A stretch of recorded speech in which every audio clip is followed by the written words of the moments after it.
quand la foi est mise à l'épreuve, le cri d'un père dans la tempête.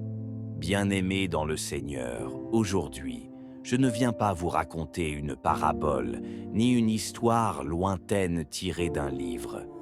Je viens vous ouvrir mon cœur et vous partager une épreuve qui a bouleversé ma vie, une histoire de douleur, d'espérance, de foi brisée, mais jamais abandonnée.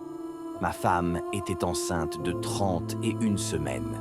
Tout semblait aller pour le mieux jusqu'à ce lundi où elle a commencé à ressentir des contractions. Le médecin, rassurant, disait que ce n'était pas grave. Alors, faute de temps, je l'ai laissée entre les mains de sa sœur, pensant que tout irait bien. Mais quelques heures plus tard, le téléphone a sonné.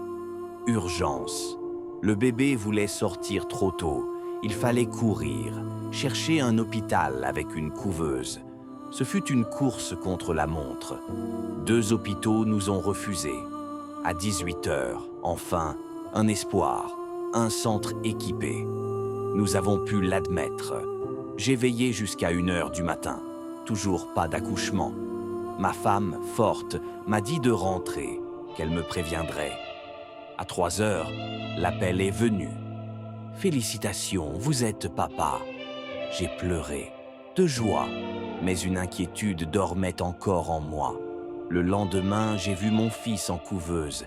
Il bougeait, il vivait. L'espoir était là. Jour après jour, ma femme allait lui rendre visite. Elle lui apportait son lait, le meilleur qu'une mère puisse offrir. Mais un jour, on lui dit « On lui donnera plus tard ». Plus tard? Pourquoi pas maintenant? Le 4e jour, un pressentiment s'est emparé de moi.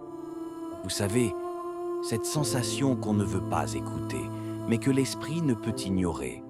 Nous avons prié, confié notre bébé à Dieu. Mais ce soir-là, à 22 heures, un autre appel. Venez tout de suite. Pas d'explication, pas de mots rassurants, juste ce silence qui hurle dans l'âme. Sur la route, je lui ai dit « Quand tu verras le bébé, prends-le dans tes bras, donne-lui ton lait. » Pourquoi cette phrase? Parce qu'un rêve me l'avait montré. Dans ce rêve, il ne respirait plus, mais il reprenait vie dans les bras de sa mère, nourri par elle. Arrivé à l'hôpital, le médecin nous regarda avec un visage fermé.